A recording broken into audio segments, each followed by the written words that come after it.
right, Sports Talker Nation, welcome back once again. It's your host, the G-Man, as we give you the final segment of our 2016 NBA Draft preview. Today we're going to talk about the point guards. Now, I'll be the first to admit it is not a great point guard draft. So I have been giving you 10, and in the case of the Wings, 10 plus 1. But today we're only going to talk about the top 8 because, frankly, those are the only 8 guys that warrant a ton of consideration to me. After that, you're really just flipping a coin and hoping that somebody does something for you. Even at the bottom of this 8, there are some question marks, but I think all these guys have the talent to be actual real contributors as the pros. So let's start with number 8, and that's Kay Felder from Oakland. Guys have not heard of him. He's real diminutive. He played at a breakneck speed, and he would break the all-time assist record in college if he would have come back for his senior year.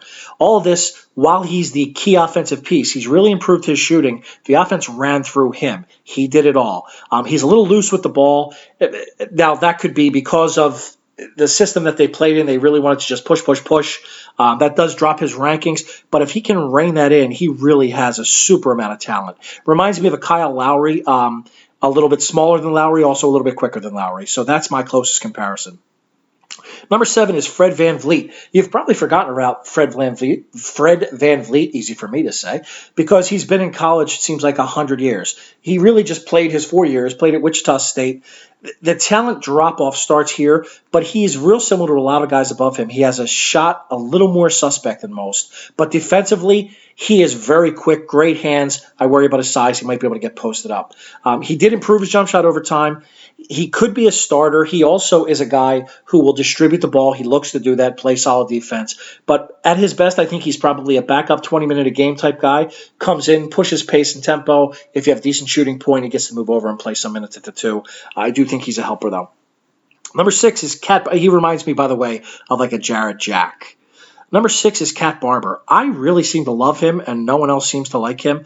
I like everything about him. He's a little loose with the ball, but again, he was their Mr. Everything at NC State, and they were a bit underachieving, but he had to handle the ball, pass the ball, shoot the ball. He even rebounded a little bit for a guy his size.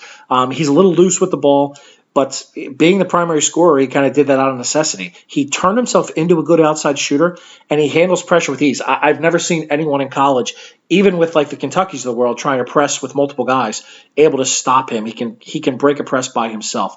I think he's an NBA starter. He really reminds me of Chris Paul, kind of an understated, excellent game. Number 5 is Marcus Page. Slight player. He played off the ball a lot in college. I think he can effectively run a team. I think he's unselfish. I think he's a hell of a shooter. That is probably his best aspect, is that he's such an excellent shooter. And at 6'3", he's not a little point guard.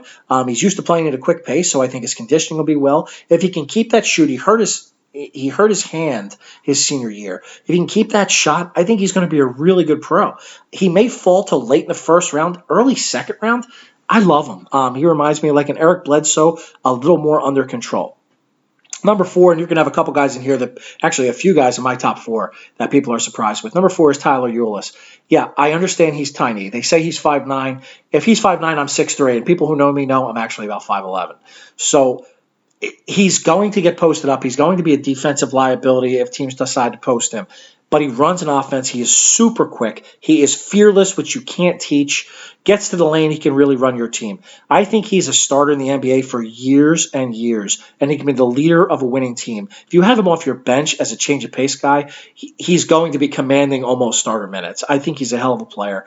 He reminds me of like a Mike Conley. Conley's obviously bigger. Ulis is a little quicker. Number 3 is Yogi Ferrell from Indiana. Size limitations aside, he is small and slight. He can just flat out play. He's fast, he's decisive, shoots the threes, though he doesn't look for his shot. He looks to distribute. He's going to get posted up as well. That seems to be a common theme with almost all these point guards, with a notable exception of the couple coming up. But his pluses far outweigh his minuses. He's going to be a shooter who can score in the 15-point-a-game range, get you 8 assists, quick hands to get you 2 steals. Reminds you almost like a Jeff Teague, a nice, solid, consistent NBA starting point guard. Number 2 is Chris Dunn. I know everyone thinks Chris Dunn should be in the top 3 players taken. Not me. Not sold on him. He has it all. He has size, speed. He's unselfish.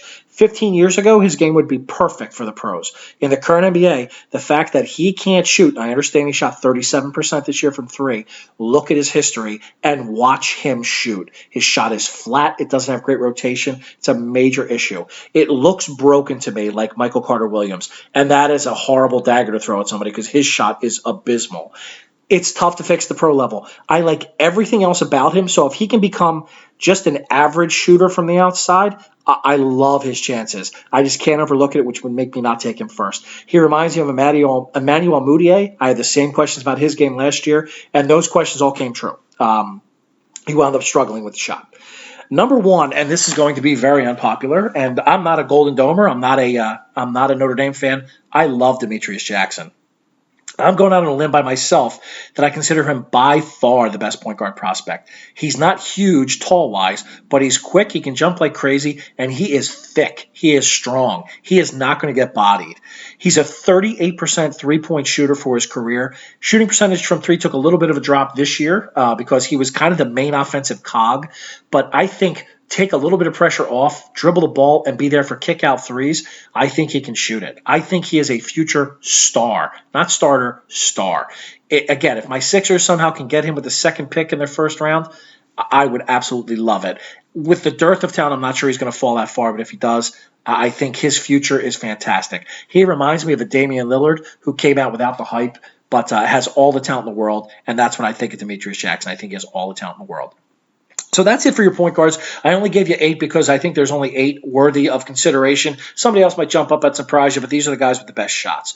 So with the last segment of your 2016 NBA Draft Preview, I am your host, the G-Man, and I am out.